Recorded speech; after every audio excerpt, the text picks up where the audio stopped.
Muy buenos días, ¿cómo están? Estamos comenzando, como todos ya sabemos, la tercera y última jornada de este encuentro. Pero es buenos días para nosotros y es buenas tardes para Boris. Vamos a ver si ya está conectado y si nos escucha. Hola Boris, buenas tardes. Hola, buenas tardes. ¿Qué tal? Buenos días desde aquí. No te vemos aún, vamos a esperar. Sí, te escuchamos. No me ven, estoy en conexión. Yo sí les Ahora veo. sí.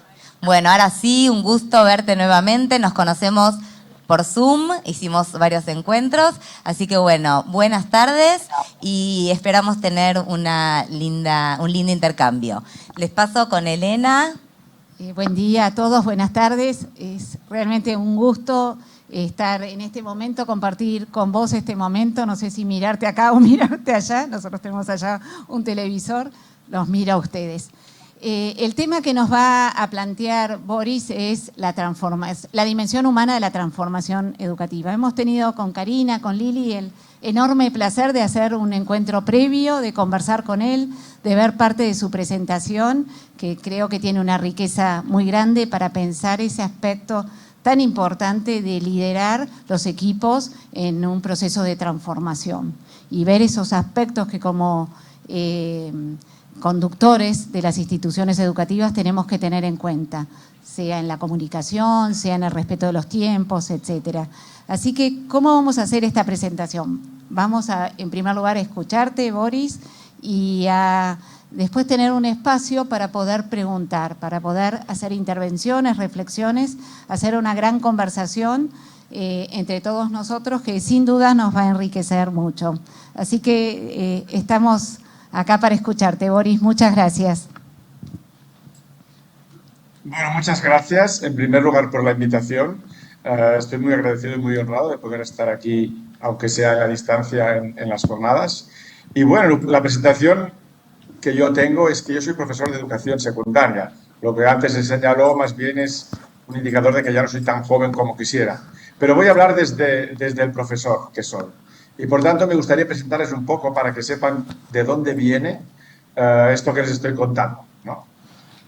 Hace 13 años empezamos un instituto que se ha nombrado antes, el Instituto Escolar Las Viñas, que es un centro que tiene chicos de 3 a 16 años. Este colegio, este instituto, se organiza todavía en lo que hemos llamado la nueva educación, la educación avanzada, la educación competencial, en fin, llámenlo como quieran, ¿no? Pero creo que esta imagen es un poco representativa, ¿no? De trabajo en grupo, de grandes espacios, con varios haciendo codocencia, trabajando en metodologías globalizadas, con evaluación informativa, en fin, lo que mayormente se conoce como educación avanzada, nueva educación o educación del siglo XXI, ¿no?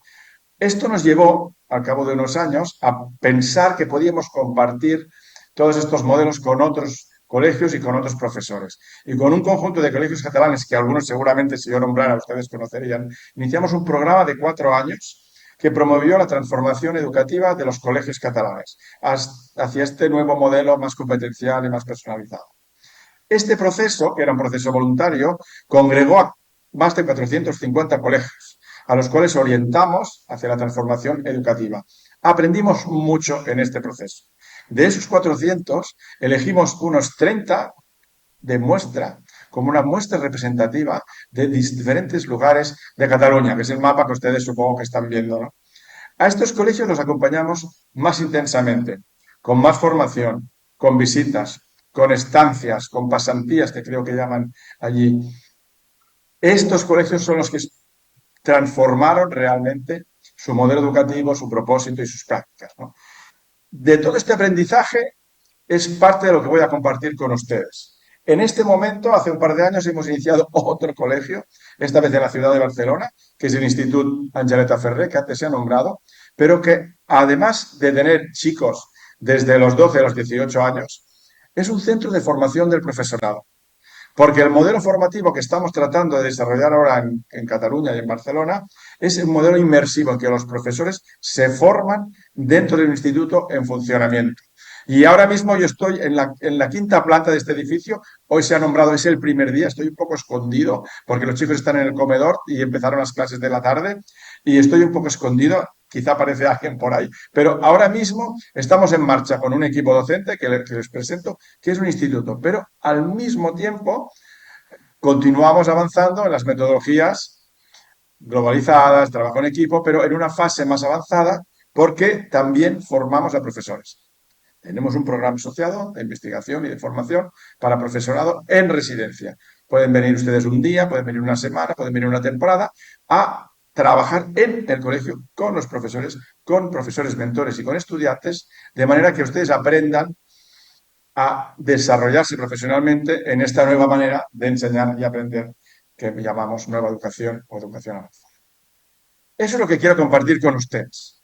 Desde esta historia un poco personal, ¿no? De lo que aprendimos haciendo todo esto desde hace bastantes años ya, ¿qué aprendimos? Yo no voy a hablar de transformación educativa porque ustedes ya están allí porque se apuntaron a unas jornadas. Les supongo ya que en sus colegios están debatiendo, están hablando, están tratando de mejorar, de cambiar. Estas palabras que ahora ven en la pantalla seguramente les son familiares, porque son los lugares compartidos en cualquier lugar del mundo que asociamos a este cambio, a esta transformación educativa.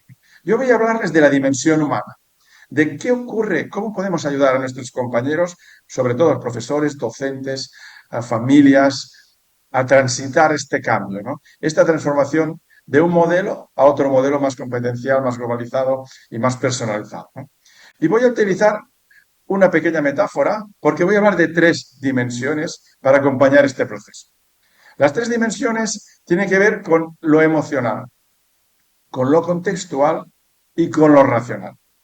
Y voy a desarrollar algunas pequeñas ideas porque yo, y ahora que soy una persona muy pragmática, sobre esto. Y voy a utilizar una metáfora. He oído antes también el uso de la metáfora, me parece maravilloso. Ustedes ven aquí una fotografía con un gran elefante, un jinete que es un domador de un circo y un pequeño campo, ¿no? Esto podría representar las 3 palancas, los 3 aspectos que debemos acompañar en una transformación educativa. La parte cognitiva, que sería el jinete. La parte emocional, fíjense que es el elefante, difícil de controlar, difícil de llevar. Por lo tanto, aquí siempre habrá una tensión entre lo que nos dice la cabeza, lo que nos dice el corazón, incluso el estómago. Pero también hay el contexto. No es lo mismo un elefante en un circo que en una sabana, que en una selva. Por lo tanto, el contexto también importa. Vamos a hablar de esto, utilizando todo el rato esta metáfora de motivar al elefante, cómo actuamos sobre las emociones. Dirigir al jinete, cómo actuamos sobre la parte racional del cambio y finalmente cómo allanamos el camino, cómo movemos el contexto para que las personas que están haciendo, padeciendo, gozando de un cambio educativo, de una transformación, lo puedan hacer con más garantías y con más plenitud. Así que vamos a hablar por la primera para motivar al elefante. ¿Qué podemos hacer para acompañar la dimensión emocional? Normalmente, en los estudios, yo estudié también dirección de colegios, empezamos analizando, pensando que eso nos va a llevar a un cambio. Pero nuestro elefante, nuestra parte emocional no funciona así. Normalmente vemos, sentimos y cambiamos. Ustedes no fundaron un colegio porque hicieron un análisis en una hoja de cálculo, ni tuvieron hijos, ni se enamoraron. También funciona así, hay que identificar qué sentimientos nos mueven. Y esto se puede promover, se puede acompañar. La información no provoca el cambio. Lo que provoca el cambio, lo que mueve al elefante es la necesidad y el deseo. Y esto se puede crear. ¿Cómo? Pues voy a poner algún ejemplo. Por ejemplo, visitando colegios. Si ustedes han visitado algún colegio que ya transita en la nueva educación, que tiene prácticas diferentes, que evalúa diferente, que se relaciona diferente con los estudiantes, perciben cosas que ahora yo no les podría contar. Ahora mismo ya les invito a venir a Barcelona, ¿no? Esta vivencia, esta experiencia de visitar espacios y lugares que ya están en lo que llamamos la nueva educación. Esto lo necesita el elefante. Necesita enamorarse, necesita ilusionarse, necesita sorprenderse, incluso asustarse. ¿Sí? Visiten colegios, hablen con colegas que ya lo están haciendo. Formación del profesorado. Aquí nos dedicamos a formar profesores. Pero la forma en que debemos formar los profesores atendiendo a la dimensión emocional tiene que ver mucho con las experiencias vivenciales. Si ustedes quieren desarrollar un trabajo cooperativo con sus estudiantes, la formación tiene que ser en trabajo cooperativo. Si ustedes quieren desarrollar proyectos, la formación tiene que vivir en el profesorado el desarrollo de un proyecto. No sé si me entienden, ¿no?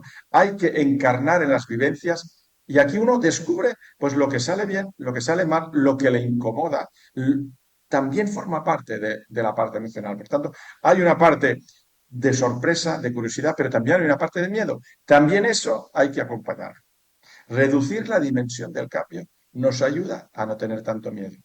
Trocear el cambio para que no asuste el elefante. Propuestas concretas, no grandes reuniones. No sé si pongo algunos ejemplos, ¿no? Hay colegios que yo veo que dejan los libros de texto. Ustedes no dejen los libros de texto de un día para otro. Prueben la semana sin el libro de texto. Prueben pequeños prototipos, la semana del agua, el proyecto transversal, las jornadas del intercambio, un espacio donde vamos a evaluar en la forma de la evaluación formativa. Un pequeño proyecto de 2 semanas, el cual vamos a desarrollar a través de la cooperación entre estudiantes. ¿Me explico? Como si ustedes se tiraran al agua de la piscina y luego salieran. El elefante necesita experimentar, pero no tirarse al mar, tirarse a la piscina. Porque si ustedes hacen cambios radicales, el elefante se asusta, sus compañeros se van a asustar. Hay que experimentar, vivir pequeños cambios y reflexionar sobre ello. Yo siempre recomiendo pequeños prototipos, jornadas, semanas, espacios de tiempo en que el colegio juega, prueba, ensaya la nueva situación y de ahí aprende y experimenta. Otra cosa que yo veo muchas veces es que los profesores o los docentes inventan cosas que ya están inventadas. Yo siempre digo, copiar está infravalorado. Por favor, adapten cosas, adapten proyectos, metodologías, actividades, protocolos, culturas que otras personas ya experimentaron. Hay gente que llevamos 15, 20 años trabajando así. Por tanto, aprendamos de los que ya lo hicieron. Adapten a su contexto con sus estudiantes. Otros proyectos como este que sale en la fotografía. Es un proyecto de creación musical que llevamos 10 años compartiéndolo con muchos colegios. Y sabemos dónde funciona, dónde falla, dónde hay que apretar, dónde hay que soltar, cómo hay que manejar los estudiantes. Aprendan de los que están haciendo. En definitiva, copien un poco. Algo que en la educación clásica quizás está mal visto. Sigamos con la dimensión emocional. Haga que se sientan orgullosos. Porque no solamente hay una parte de gestionar el miedo, hay una parte también de gestionar la ilusión, la alegría, los sueños. Cultivar el sentido de la identidad y la mentalidad de logro. ¿Ustedes quiénes son? Nosotros en la Charla Ferrer, ¿quiénes somos? ¿Qué hacemos bien? Es súper importante esta parte. La responsabilidad a base de ofrecer autonomía y capacitación. Dejar que las personas hagan las cosas, darles permiso incluso para equivocarse y ofrecer autonomía y al mismo tiempo acompañar. Y también, sin duda alguna, un poco de reconocimiento honesto. No dar golpecitos en la espalda, sino reconocer lo que estamos haciendo bien. Es muy importante dar la voz a los estudiantes, dar la voz a los profesores y que ellos sean los responsables de lo que está pasando. En esta fotografía que ustedes están viendo es el final de un proyecto, de un aprendizaje basado en proyectos. Están las familias en círculos hablando con sus hijos y sus hijos les están contando lo que aprendieron. No hay ningún profesor en el círculo. Están de pie acompañando la situación. Demos voz a los estudiantes para que cuenten lo que hicieron. Eso los hace sentir responsables, orgullosos. Eso los motiva. Igual ocurre con nuestros compañeros. Demos la palabra al profesor. Estamos para servir a los profesores, los directivos, para que ellos, a su vez, puedan servir a los estudiantes. Dejemos la responsabilidad y el protagonismo a los que están haciendo las cosas. Y, naturalmente, celebrar y agradecer. No estoy hablando de alquilar un teatro, no estoy hablando de cosas tan sencillas como quedarnos un día a merendar después de la jornada, como hablar con la profesora, hablar con el profesor. Esto que hiciste nos hace sentir orgullosos. Es una maravilla. Los padres nos están felicitando, a los compañeros. Celebrar y agradecer. Es muy importante para el elefante, para nuestra parte emocional, atender a esta dimensión de agradecimiento y de gratitud. ¿Sí? Pero tenemos otra parte sobre la que trabajar. El contexto, el camino, cómo allanamos el camino, cómo hacemos que esto no sea de subida, sino de bajada. Por ejemplo, cambiar el comportamiento ayuda cambiando la situación. Modifiquen el entorno. Modificar el entorno quiere decir cambiar el edificio a veces. Son cosas más sencillas, pero el entorno es muy importante porque ustedes no se comportan igual cuando van a una iglesia que cuando van a un campo de fútbol. Bueno, siendo argentinos, ni te cuento. No discutan las creencias, cambien el entorno. Cambien las condiciones. No entren en un museo, entren en una iglesia. No entren en una iglesia, entren en una cancha. La gente se comporta de forma diferente. Creemos entornos organizativos de espacios diferentes. Por ejemplo, esta aula no tiene pupitres individuales. Bueno, yo puedo convencer a los profesores de que hay que trabajar en grupo, pero puedo poner mesas de 4. Esta aula no tiene tarima. Yo puedo tratar sobre las creencias de la autoridad del profesorado, pero si quito la tarima, la autoridad del profesorado se tendrá que construir sobre otros parámetros. Tampoco hay pizarra, no sé si lo ven. Entonces, es difícil que un profesor intente dar una clase magistral explicando que los alumnos toman apuntes, porque el entorno lo está empujando, lo está acompañando para otro tipo de práctica educativa. ¿Sí? Esto ocurre a veces en cosas tan sencillas como la organización de los espacios. Esta fotografía es una reunión de profesores. Es un pequeño claustro. Los profesores están en círculo. Ustedes no distinguen quién es del equipo directivo, quién es la coordinadora. Estamos en un mismo plano, en un espacio de escucha y de comprensión mutua. En un espacio que además tiene un poder simbólico, en un círculo. Lo que pasa en el círculo se queda en el círculo. Cambia la organización, las mismas sillas, los mismos espacios en otra organización que favorezca el entorno, esta presión, este acompañamiento del entorno. Nuevos hábitos. Es difícil modificar los hábitos adquiridos. Es difícil, porque los que ya hacemos, no modifique lo que ya existe, haga cosas nuevas. Por ejemplo, use protocolos. Tenemos protocolos, esto es un caso del protocolo que utilizan los profesores. Hay un grupo de 4 profesores, están sentados en el fondo, que nos presentaron una programación de un proyecto que duraría un trimestre. Los demás les dimos feedback y propuestas de mejora. Esto es el protocolo de los amigos críticos. Tiene 7 pasos. Se utiliza en toda la institución. Nos sirve a los estudiantes, nos sirve a los profesores, nos sirve a todos. Comparta protocolos con toda la comunidad. Esto da seguridad y eso empuja a la gente al cambio. Introduzca rutinas. Por ejemplo, en una reunión de un objeto de palabra, cada vez que la persona lo tenga, podrá hablar y el objeto puede circular. De un pequeño objeto que cuando usted interviene lo deja en mitad de la mesa. ¿Qué tontería? Pues no es una tontería porque todo el mundo tiene un turno para hablar que puede usar o no puede usar. Yo puedo convencer a mis compañeros de que tienen que dejar hablar a todas las personas de un equipo. Pero si organizo una dinámica, una rutina en que el contexto le empuja, le orienta a dar un turno, pues igual una profesora más novel, más joven, que nunca se atrevería a dar su punto de vista, en este contexto puede actuar. ¿Sí? Aprovechen la fuerza del grupo. El grupo también es el contexto y el comportamiento es contagioso. Hay una cierta visión heroica, ¿no? De un profesor motivado. Oigan, no. El claustro es el que se mueve. La unidad de trabajo es el conjunto de los docentes. Trabajan en equipos. Aquí están trabajando las personas en equipo. Hay un equipo que está trabajando y otro equipo que están en formación, están observando cómo unos compañeros planifican unas actividades del trimestre. Deje que los equipos trabajen. Quizá haya una persona más tímida, pero en el equipo tendrá un apoyo, el grupo, la fuerza del conjunto. Y en ese sentido hay otro eslabón todavía. La unidad del cambio siempre es el conjunto de la institución. La mayoría de los profesores. Si hay unas maestras de chicos pequeños que están haciendo un proyecto, los de bachillerato deberían saberlo. Si los profesores de bachillerato están haciendo una evaluación formativa en que los estudiantes participan de reflexión, lo tiene que saber todo el colegio. Casi diría que todas las familias. La unidad de cambio es el colegio. No vale pequeñas burbujas. Esto sabemos que no funciona. Produce problemas y conflictos a medio plazo. La unidad de cambio es todo el colegio. Y eso es parte del trabajo en el contexto. Vamos a por el jinete. Cambié un poco la foto porque el otro jinete era un poco triste, ¿no? ¿Qué pasa con la parte nacional?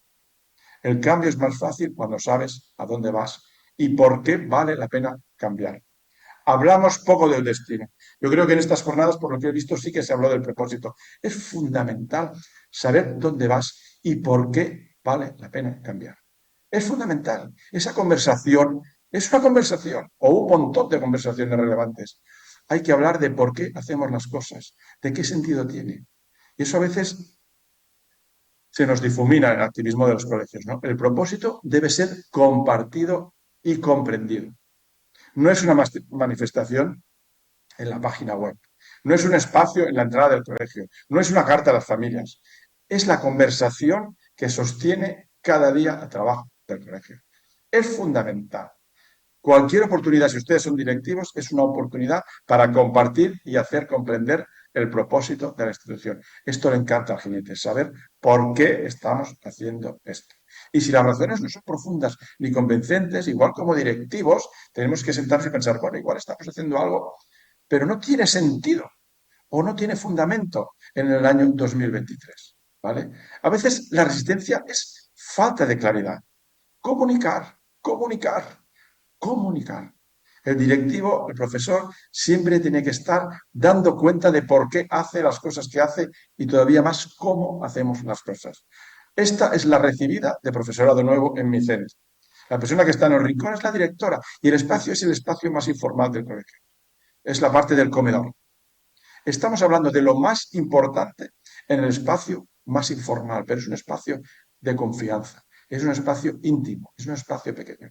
La profesora que está acompañada de la directora y la directora están compartiendo los valores y la visión de la institución, no en el salón de actos, no en una cosa transversal, en una pequeña conversación que conecta personas con personas. Las formas importan. Hay que compartir el significado, pero no verbalmente, sino enteramente.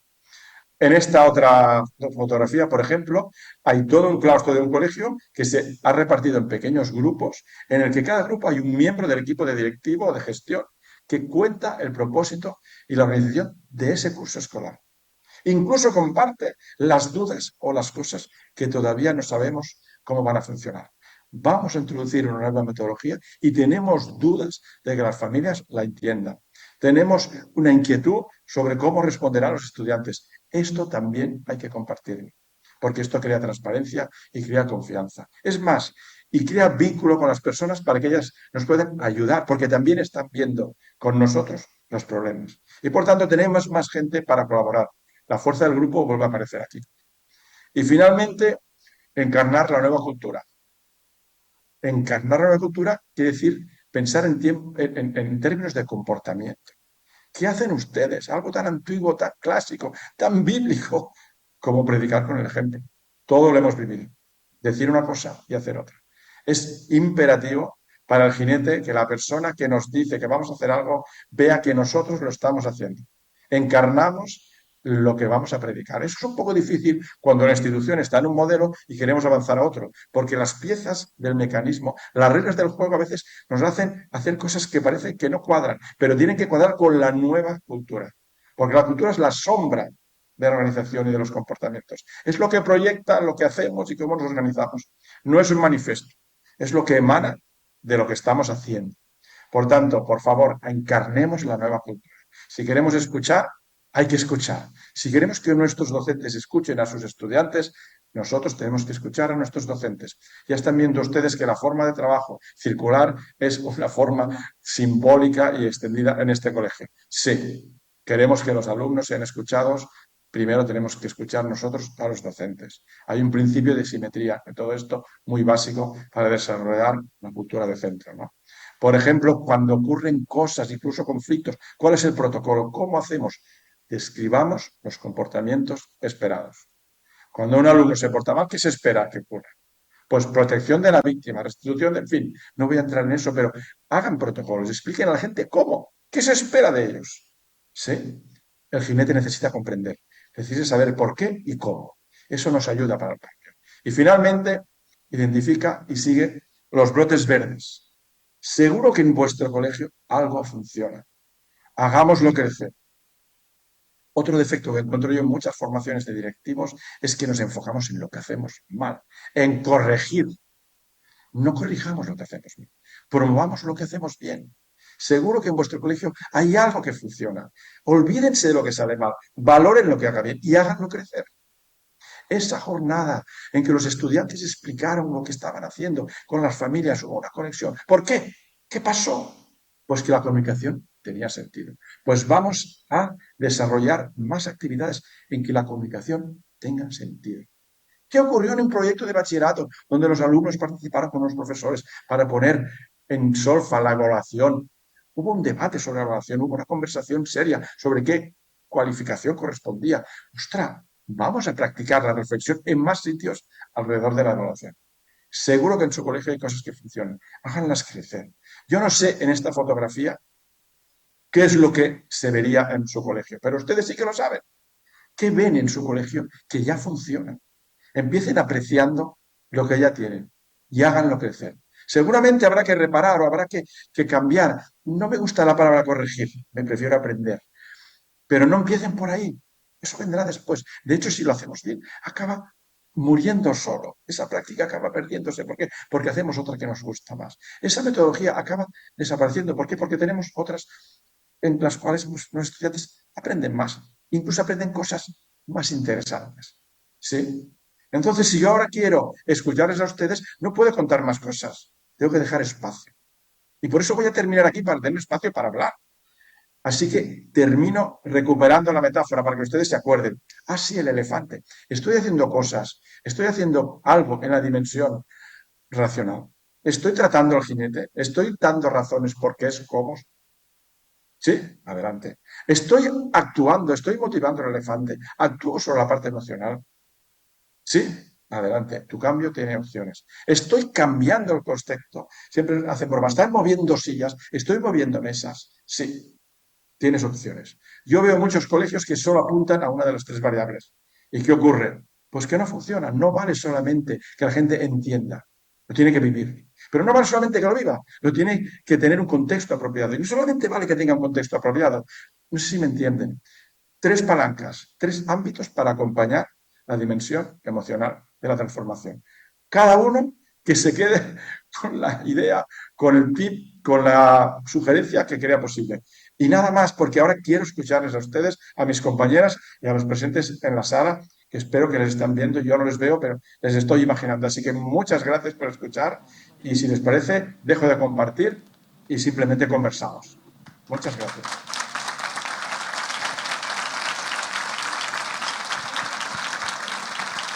Muchas gracias. Espero que hayas escuchado el aplauso porque fue para vos. Muchísimas gracias, Boris. Los veo allí, ya tengo ganas de ir. Acá te esperamos. Primero agradecerte la generosidad porque nos diste herramientas muy concretas, muy prácticas y argumentaste, justificaste por qué las pensás así, por qué las armás así y repito, es muy generoso de tu parte. Así que a nosotros me parece que nos dio ganas de ir ahí a ver cómo lo están haciendo.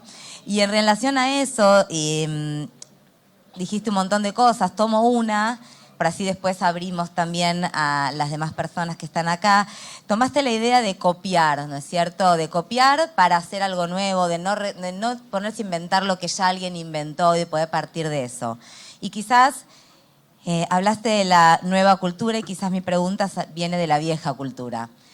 ¿Cómo haces para socializar, para que nadie quede como atado a eso lo hice yo y me lo están copiando? ¿Cómo haces para que esto tome vuelo y se transforme en algo mucho más potente de como fue en su idea original y que nadie se sienta desvalorizado o no reconocido en lo que propuso inicialmente? Esto es muy interesante porque nosotros queremos promover la transformación educativa. Y por tanto, cuando más personas estén pensando lo que nosotros estamos pensando y estén haciendo lo que nosotros estamos haciendo, mejor. Entonces, nosotros no comerciamos con eso. Nosotros compartimos todo. ¿Por qué? Porque siempre nos devuelve. Ese proyecto que hicimos en el colegio A, que lo comparte con el colegio B, al cabo de 5 años regresa al colegio B mejorado, transformado. Es súper importante esta idea de colaboración. Ustedes están en un río en que hay muchos colegios que están pensando y haciendo lo mismo. Y a veces estamos replicando cosas que ya existen. Este acto de generosidad nosotros sabemos que siempre regresa. Siempre regresa. Incluso nosotros cuando contamos lo que hacemos, como tenemos que contarlo, lo tenemos que justificar y lo tenemos que pensar. O sea, imagínense que esto es un proceso de aprendizaje. Ustedes mismos tienen una experiencia rica de las que se sienten orgullosos. En el momento que la tienen que compartir, están como los estudiantes cuando tienen que hacer una exposición o una presentación. Tienen que decir, ¿cómo lo cuento? Esto no lo habíamos pensado. ¿Cómo lo justificamos? Y te obliga a mejorar. O sea, incluso el acto de compartir no solamente beneficia al sistema, sino que nosotros estamos seguros que nos beneficia a nosotros. Les pongo un ejemplo. Si ustedes vienen a nuestro colegio, nosotros tenemos una jornada que dura un día de visita. Hay una parte de la jornada que lo hacen los estudiantes embajadores. Les van a contar el centro durante una hora los estudiantes. Y cada vez que los estudiantes cuentan el centro, hacen suyo el propósito. O lo cuestionan y me dicen, Boris, estamos contando esto, pero ¿por qué hacemos esto así? Es maravilloso. Es decir, siempre aquello tan antiguo de quien enseña aprende 2 veces, ¿no? Así que yo sí que creo que hay que compartir, primero para beneficiar a los demás, que simplemente empezaron atrás, porque en este mundo no hay nadie más sabio que otro, simplemente nosotros llevamos 20 años haciendo esto, pero la persona que lleve 20 años en la sala, pues habrá aprendido lo mismo que yo, o tantas cosas como yo, ¿no? Y por otra parte, el hecho de compartir te obliga a aprender a ti. Yo creo que tiene como las 2 caras de la moneda. Ahora, si usted vive de esto, pero nosotros lo que queremos es ayudar a nuestros estudiantes y a sus familias y, por tanto, cuando más personas estemos pensando, hablando, discutiendo, confrontando, reflexionando sobre el cambio y la transformación, para nosotros eso es un progreso siempre. Muchas gracias. Pensando y escuchándote, como bien dijo Karina, nos dan muchas ganas de ir y visitar las escuelas, y creo que trabajan mucho en red también, y eso debe ser una de las claves para la reflexión y la difusión, ¿no?, de los avances, los logros. Me gustaría que desarrollaras un poco más esto que mencionaste al inicio del proceso de inmersión docente. ¿Cómo lo hacen? Si es en el momento de la formación inicial de los docentes, si es en el momento de la actualización, si lo hacen en algunas escuelas asociadas a los institutos de formación docente, etcétera. Sí, bueno, este es un modelo bastante nuevo, pero la idea no es nada nuevo. O sea, en medicina la gente aprende a operar viendo a un cirujano operar. En el colegio esto nos cuesta un poco más, porque vamos a la universidad, yo estoy en la universidad, no. Pero claro, allí no hay chicos de 14 años que se portan mal. En mi colegio sí que los hay. ¿Cómo soluciona esto, no? En mi colegio hay un día que llueve y hay un día que falla la conexión de internet, o que no trajeron cualquier cosa, o que... En ese contexto, el aprendizaje del docente es mucho más auténtico. Entonces, nosotros partimos de esta idea, pero esto requiere un cambio cultural. ¿Qué ocurre? Nuestra formación normalmente se desarrolla en profesores que ya están formados, porque en realidad los profesores ya saben hacer su trabajo. ¿Pero qué ocurre? Que les hemos cambiado las reglas del juego. El profesor sabe explicar, sabe corregir, sabe poner exámenes, sabe gobernar una clase. Pero claro, es que nosotros no queremos que los chicos aprendan de esta manera, porque queremos enseñar otras cosas. Es como si ustedes jugaran al fútbol y de repente les pusieran a jugar al básquet. Ustedes son buenos futbolistas, pero es otro juego. Entonces, nuestra formación no es inicial. De hecho, los profesores que vienen aquí, digamos que son buenos futbolistas, pero quieren jugar al básquet. Usted es bueno dando una clase magistral, pero usted va a ser bueno conduciendo un trabajo cooperativo. Usted es bueno corrigiendo exámenes, pero usted va a ser bueno desarrollando la evaluación formativa. No sé si me explico. Si ustedes ven a Picasso, si a Picasso a los 14 años pintaba bien. Bien en el sentido de reproducir la realidad. Bueno, si un profesor no es bueno en un método transmisivo, si un profesor no sabe relacionarse con aprecio con sus estudiantes, si un profesor no domina la materia, si un profesor no sabe colaborar con otros profesionales, es igual si es de la nueva o la antigua educación. Por lo tanto, nosotros ayudamos a mejorar a buenos profesores. Y por tanto, no hacemos formación inicial. Eso lo hace la universidad y el máster de profesorado. Aquí solemos tener personas que ya juegan a fútbol y además quieren jugar al básquet. No sé si me explico. Para mí es muy importante. O sea, la calidad humana de la persona va antes del tipo de juego al que juega. Pero es verdad que hay que ayudar a los docentes, porque les estamos cambiando el juego y hay que ayudarlos. Porque hay profesores que simplemente no hacen la transición. Porque nadie les dijo cómo. Nadie les enseñó. Ustedes tienen que evaluar formativamente, pero ustedes cómo lo hacen. Venga aquí y lo verán. Entonces, las personas pueden estar aquí un día, por ejemplo, pueden estar una semana, pueden estar un tiempo, incluso algunos están todo un curso. Hay un programa que tenemos a gente todo un curso. Pero está con chicos. Y no un mentor, en fin, no voy a desarrollar el programa, pero hay un acompañamiento que es inmersivo. Es como ustedes aprenden a nadar dentro de la piscina. Esto es bastante nuevo, estamos en combinación con la universidad, pero yo creo que el punto fuerte de este proyecto, de este programa, es que están juntas la investigación educativa, la docencia y la formación del profesorado. Para mí esto es lo que nos ha hecho empezar este proyecto y dejar, digamos, a mi hijo mayor, que es de Las Viñas, que todavía voy allí siempre que puedo porque, claro, lo tengo en el corazón. Bien, muchísimas gracias. Hay más preguntas. Nosotros tenemos más, pero vamos a compartir el micrófono. Gracias. Buenos días, Mir. Boris, muchas gracias por la presentación. Me encantaron las metáforas que presentaste. Nos conocemos de la academia José María Lerrecán, ¿sí? Bien, te hago una pregunta. Vos dijiste que tenemos una cantidad tienen protocolos para todo. Me imagino que también tendrán para ver el proceso de inmersión de un docente nuevo que llega a la institución. ¿Tienen mentores específicamente destinados para esa tarea? ¿O es el personal directivo en general el que realiza esta...? Bueno, te escuchamos. Exacto. Bueno, no tenemos protocolos para todo, simplemente porque también estamos aprendiendo y tampoco, justamente como no queremos, como diría, profesores que sigan instrucciones, sino que sean profesores diseñadores. En realidad, el protocolo es lo que hacemos con los profesores, que es una oportunidad para que lo aprendan. No sé si me explico. O sea, no es una cosa muy vertical, sino al revés. Vamos a construir entre todos los equipos los protocolos, por ejemplo, ante un conflicto en el aula, ¿no? O como un protocolo de evaluación o un protocolo de inicio de la sesión, ¿no? Sí que tenemos, ¿no? Pero para nosotros casi diría que el protocolo es el resultado de un proceso de aprendizaje profesional de los docentes. Entonces, los profesores que vienen, sí, reciben una inmersión. Nosotros hacemos una semana de inmersión en que los profesores nuevos, esto es un lujo que tenemos, viven como si fueran estudiantes. Es decir, aquí trabajamos por proyectos, los profesores hacen un proyecto. Los profesores adultos, porque yo siempre digo, bueno, ustedes en su vida profesional, ¿cuánto tiempo trabajaron en equipo? ¿Les explicaron cómo va esto? Ustedes han hecho proyectos.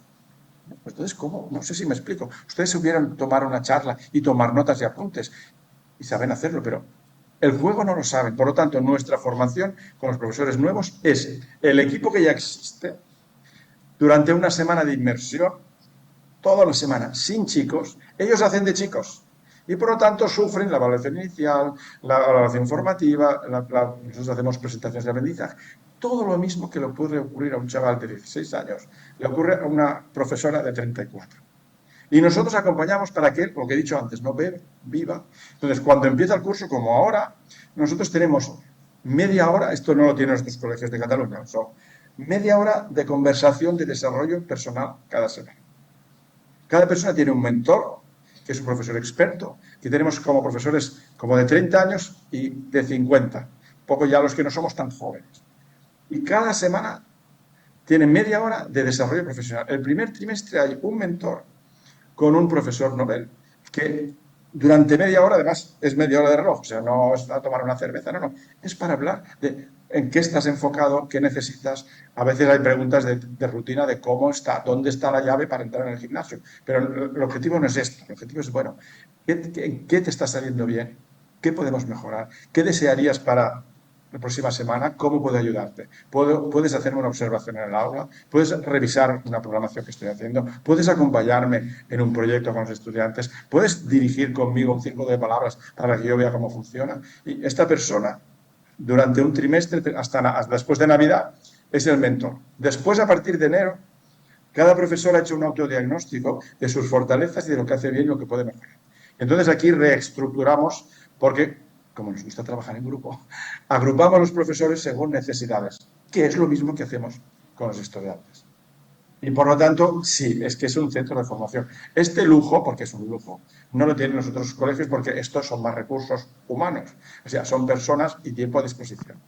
¿Cómo lo hacíamos en Las Viñas? Pues simplemente, como aquí trabajamos en codocencia, siempre ponemos un profesor joven con un profesor veterano, una persona que está en la institución desde hace 4, 5, 6 años, con una persona que acaba de llegar. Un tema de rotación y tal, yo estoy en Argentina. Sé que esto es complicado en algunas partes, pero aquí tenemos una cierta continuidad siempre que ponemos. Y tenemos, por ejemplo, todos los profesores a jornada completa, ¿no? Porque esto nos ayuda. Hay una situación de contexto. Pero sí, Para nosotros el acompañamiento se produce a lo largo de todo el curso. Primero de un mentor y después según las necesidades de cada grupo, gente que necesita mejorar la evaluación, la gestión de aula, que sea el trabajo operativo, la gestión de conflictos, la construcción de la autoridad, en fin. Entonces hacemos digamos como los estudiantes, grupos de trabajo, como seminarios sobre los cuales cada profesor tiene un itinerario de formación personal y digamos que cuando acaba el curso se puede quedar o puede ir a su colegio de origen o a su instituto de origen, digamos, a expandir estas prácticas. A ver, ¿alguna otra Acá, pregunta? Elena, acá hay una pregunta. Sí.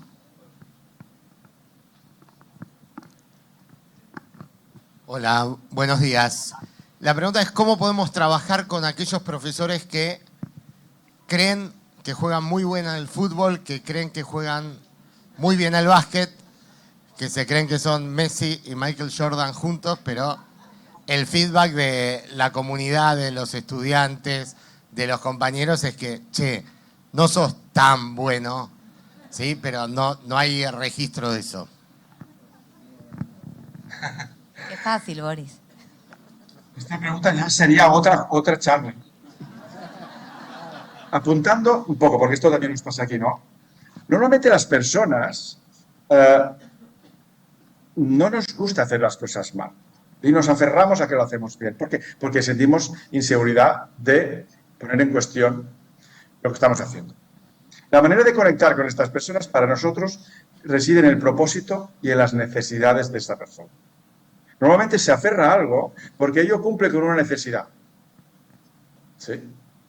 Vamos a escuchar la necesidad. No lo que nos dice que hacer, sino qué necesita. A lo mejor necesita seguridad. A lo mejor necesita autoestima. A lo mejor necesita reconocimiento. A lo mejor necesita no sentirse. ¿Sí? Entonces, fíjate que el enfoque no es tanto, tú dices que lo haces bien, pero en realidad lo haces mal. No. Lo que haces, ¿cómo te hace sentir? ¿Y a qué necesidades profesionales profundas responde? O sea, yo, no, a lo mejor es un mal profesor, pero un buen profesor ama su disciplina, ama a sus estudiantes. Entonces, hay que recuperar ese amor. ¿Usted por qué se hizo profesor? Para ayudar a los estudiantes. Y lo está logrando. ¿Usted cree que sí? Vamos a ver por qué, cómo funciona. Pero enfoquémonos en cómo se siente y en qué necesita. Mucho más en lo que dice o en lo que hace. Eso suele ser Entonces, eso no ocurre el primer día, naturalmente. Eso es, por ejemplo, aquí como ven ustedes, la conversación relevante es fundamental. Entonces, hay un proceso casi de coaching, ¿no? De acompañamiento en que la persona, pues, ¿no? Ustedes saben, incluso las formaciones, a nosotros no nos gustan mucho las formaciones de pequeñas pastillitas. Ustedes ahora mismo, si llevan 3 días juntos, están en un grado de confianza con las personas con las que comparten espacio que es muy diferente. Por lo tanto, hay un punto humano, otra vez, ¿no? De confiar de que la persona no se sienta juzgada, no esté a la defensiva, sino que entienda que yo estoy aquí para ayudarle y que lo comprendo y que acepto sus necesidades. Y que vamos a ver si encontramos una estrategia que sirva a la vez a sus necesidades y a las necesidades de la institución. Y si eso no es posible, pues seguramente es un debate honesto, ¿no? Y a lo mejor pues hay que abordarlo, ¿no? Es que yo necesito que los alumnos me escuchen. Bueno, eso es una estrategia. Tú lo que necesitas es ser reconocido. ¿Cómo podemos hacer reconocimiento en una institución de la nueva educación? Eso sí, sería otra charla. Pero la dimensión humana justamente es esta. No nos centremos en las estrategias ni en los discursos. Centremos en cómo las personas se están sintiendo y a qué necesidades profundas responden. Si esa persona no tiene necesidades profundas de ser profesor, de contribuir al mundo, si es un trabajo que le importa nada todo, pues entonces es igual si juega al fútbol o juega al básquet, ¿no? Pero usted me habla de una persona que defiende que eres un buen profesor, ¿no? Pues vamos a bajar, vamos a entrar, ¿no? ¿Por qué dice eso? Y vamos a empatizar y a comprenderlo. Y buscar seguramente una conexión a través de las necesidades de la institución y del profesor. Y normalmente, cuando trabajamos así, no digo la primera semana, pero a los 3 meses estamos más cerca. Y bueno, siempre hay alumnos difíciles y hay profesores difíciles, pero yo, claro, soy educador y creo que no tener la confianza de que todo el mundo puede aprender, pues por un principio de simetría lo deberíamos aplicar a nuestros colegas igual que a nuestros estudiantes. Gracias, profesor, por su exposición. La verdad que le habla un viejísimo director de escuela. Creí percibir una posibilidad de tensión entre dos cuestiones que usted planteó. Entre plantear el cambio de a poco, de parte en parte, y que la unidad de cambio tiene que ser la escuela. Le quiero preguntar si esa tensión que percibí existe y en todo caso cómo la gestionan. Sí, o sea, por ejemplo, cuando yo digo que la unidad del cambio es la escuela, es que toda la escuela tiene que participar. Pero hay muchos grados de participación. El grado básico es estar informado, dejar que se haga, participar, hacerse responsable, liderar, o sea, es como una... Pero en la base de la pirámide, todo el mundo tiene que estar informado. Y para eso hablo de la unidad. Incluso las familias, ¿no? Ustedes van a ensayar durante 2 semanas un trabajo por proyectos. Hagan un escrito a sus familias, digan, oigan, estamos aprendiendo, vamos a hacer algo nuevo que nunca hemos hecho y nos gustaría que ustedes colaboraran. Porque durante 2 semanas sus hijos no van a tener deberes, porque estamos haciendo un proyecto. Igual tendrán deberes de investigar o de encontrarse con otros chicos por la tarde para hacer cosas. Y si no es posible, no se preocupen, pero va a ser diferente. Imagínense los padres hasta qué punto participan. Bueno, ¿no? Si usted consigue esta base mínima de, bueno, luego vemos las personas no que se implican, ya es otro nivel. Luego de las que se implican están las que se comprometen, es otro nivel. Luego están las que lideran, pues así. Entonces, seguramente hay una participación general de decir, ¿qué estamos haciendo? ¿No? O sea, yo voy a colegios y siempre le pregunto al director cuando visito, ¿no? ¿Todo el mundo sabe que ustedes están tratando de incorporar, yo qué sé, la tecnología en la secundaria?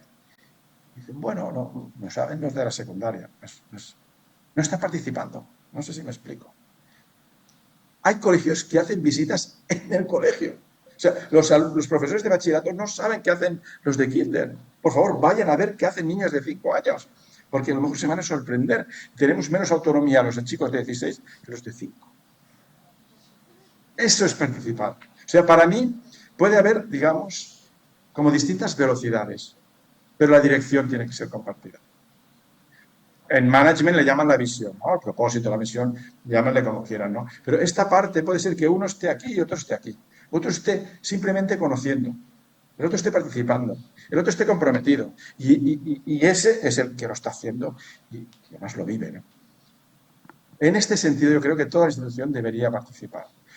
Bueno, por eso hay una de las diapositivas que era comunicar. Porque, si no, ¿qué ocurre?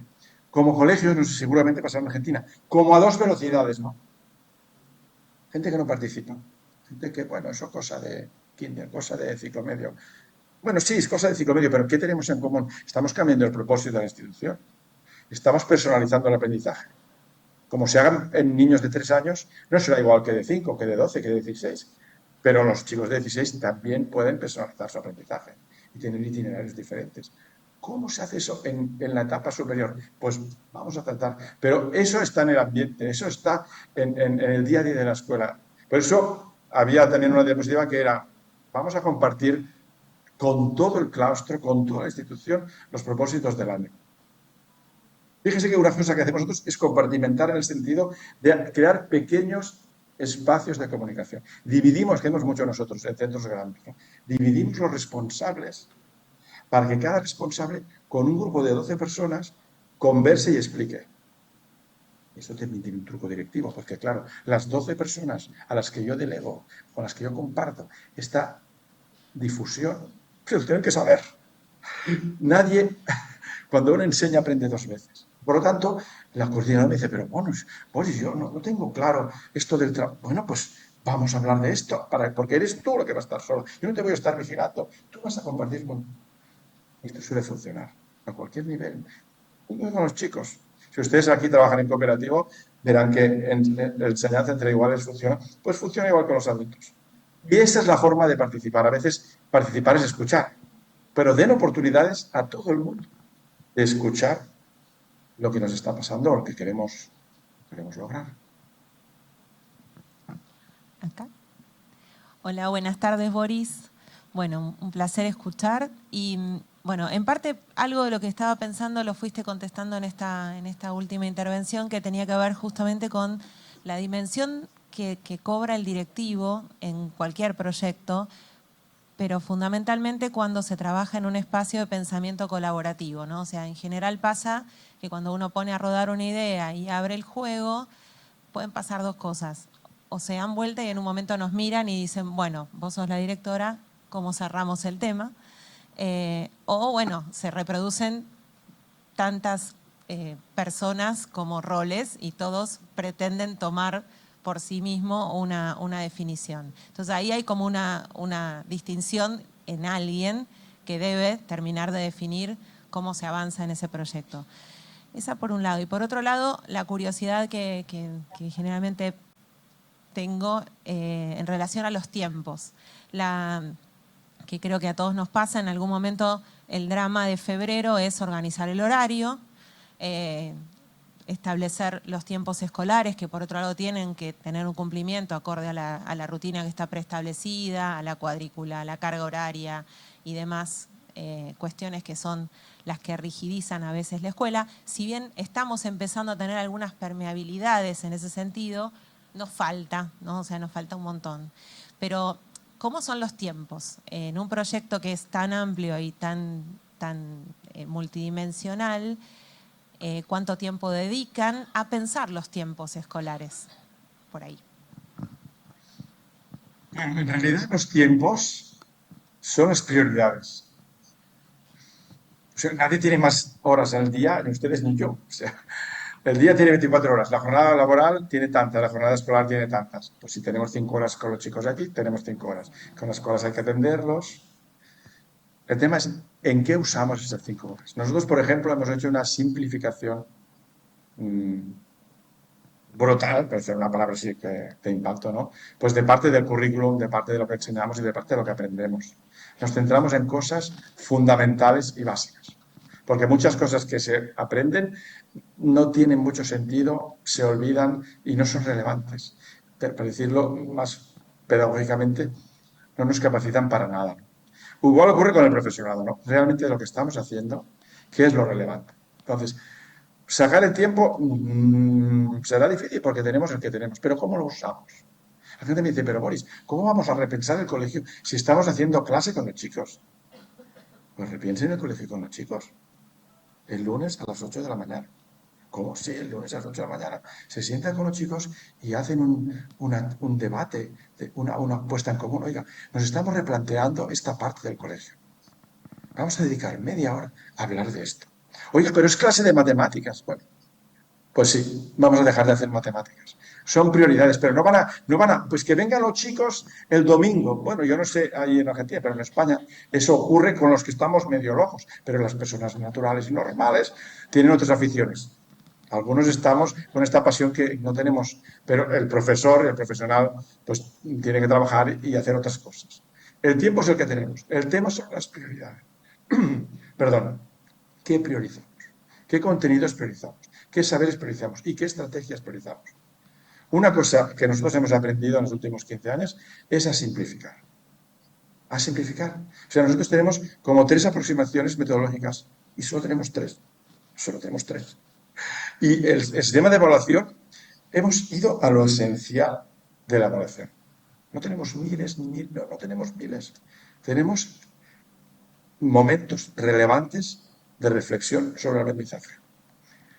Entonces, bueno, hay un proceso de, no en el sentido de simplificar, sí en el sentido de simplificar, pero sobre todo en el sentido de buscar lo que es esencial, lo que es relevante. De todo lo que hacemos, ¿qué es lo relevante? ¿Qué es lo menos burocrático? ¿Qué es lo menos académico? Por ejemplo, en España todavía hay, pero se va perdiendo unas grandes cantidades de espacio en las aulas para memorizar pequeñas cosas intangibles. Es como, yo siempre digo, eliminar materia. eliminar, pues ¿cómo que eliminar materia? O sea, hay que apropiarse. Es que no podemos hacer, bueno, pues apropiémonos de 3 conceptos científicos, 3, no 23, 3. ¿Cuáles son? Pues yo qué sé, habrá gente de ciencias, de ecosistemas, no sé qué, ¿no? O de humanidades, yo vengo del mundo de las humanidades, ¿no? Pues en historia, en ciencias sociales, pues causas y consecuencias, evolución y revolución, conceptos estructurantes del pensamiento. Ahora, yo puedo memorizar todas las revoluciones burguesas europeas del siglo XIX, pero el concepto revolución o evolución, o el concepto progreso, esto sí que me capacita para entender, ¿no? Lo que, no. Para nosotros la educación siempre es capacitante y eso nos ayuda a cómo seleccionar. Yo siempre digo a los equipos, ¿esto en qué nos capacita? Lo que estamos haciendo en sociales nos ayuda a entender lo que ahora está pasando en Argentina con las elecciones, con los que nos ayuda a entender qué está pasando, qué fuerzas, qué presiones, qué sistema económico, social, ideológico, político mueve. Hola. A esos conceptos sí que son de historia. No sé si me explico. Sí, hay que simplificar. Simplificar en el sentido de profundizar, no de superficialidad, que es el peligro que tenemos. Bueno, están jugando, no estamos jugando. Nos estamos enfocando en lo esencial, aquello que nos capacita para algo. Esa pregunta de, bueno, esto, ¿qué nos permite pensar, hacer, sentir que antes no sentíamos, ni pensábamos, ni hacíamos? ¿En qué nos capacita? Y hay veces que muchas cosas hacemos porque siempre las hemos hecho así, pero realmente no nos capacitan para mucho. Si solamente es para superar un examen, van más allá, pues estas. Ayer hablábamos de eso mismo, seguramente se acuerdan, es el seleccionar del currículum aquello que es esencial. Cuando hablábamos de introducir la filosofía para niños. Tenemos una última pregunta por acá. Muchas Sí, porque gracias. los estoy dejando sin desayuno, ¿eh? Les pido disculpas, ¿eh? Porque nos hemos alargado, les pido disculpas. Por mí no hay ningún problema, pero pido disculpas. No, no hay problema. Buen día. Entendí lo de los docentes. Me encantó lo de los estudiantes. Nosotros tenemos muchos problemas con las familias. Las expectativas, no sé cómo será en tu país, las expectativas que las familias formadas en un sistema tradicional tienen sobre la escuela. Nosotros a veces vienen a decirnos, por un lado, ¿por qué mi hijo no es abanderado? Sí, ¿no? ¿Por qué mi hijo no es sobresaliente? Sí. Y por el otro lado es, ¿por qué mi hijo no aprueba ninguna materia? Sí. En fin, desde una punta y desde la otra. ¿Tenés alguna consejo para tratar con las familias en el momento de embarcarte en un cambio? No puedo hablar por nuestra experiencia, ¿no? O sea, las familias se han formado en un sistema tradicional, que es un sistema que produce una selección. Incluso cuando ustedes ponen calificaciones, pues eso sin querer fabrica una excelencia, porque hay gente que tiene altas calificaciones, medias y bajas. Pero eso pasa en cualquier sistema de medición. Si nos midiéramos el tamaño de nuestros pies, estarían unos con pies grandes, o sea, es la curva de Gauss, eso digamos que es un fenómeno casi matemático, no tiene que ver con el aprendizaje. Bueno, claro, la aproximación tiene que ser, bueno, no compare su hijo con otro hijo, sino compare su hijo con lo que podría llegar a ser. Y si su hijo, por ejemplo, en Cataluña, llega de fuera, viene de otro país, que no apenas habla una lengua, pues si tiene que aprender 3, si aprendió 2, para su hijo es un gran progreso. Y si usted nació en Cataluña y habla español y habla catalán, pues aprender 2 está donde está.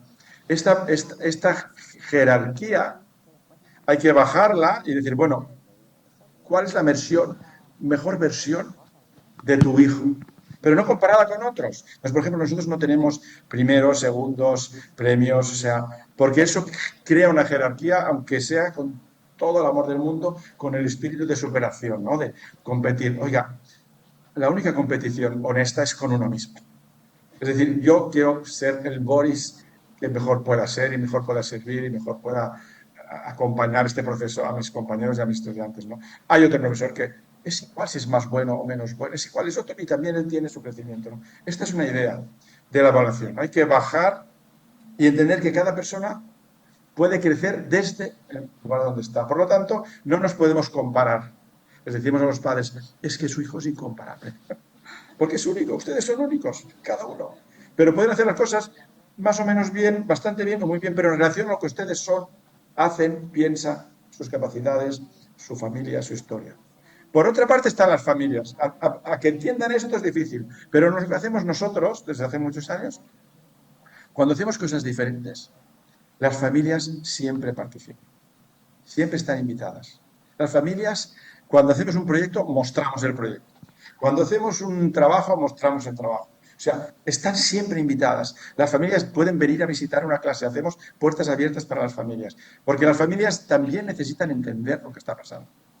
Y cuando un padre nos dice, es que mi hija lleva 2 semanas sin hacer deberes, y viene a la obra de teatro y ve a su hija, que está memorizando un papel de un personaje de una comedia de Shakespeare, el padre me dice, bueno, claro, es que no entiendo por qué no tiene deberes. Si es que esto que ha hecho mi hija es maravilloso. Pero a lo mejor hay otro hijo que no es esa hija, que no está memorizando ninguna obra, pero hizo el teatro y ayudó a construir el escenario. Y su padre ve que su hijo está allí como técnico de luces.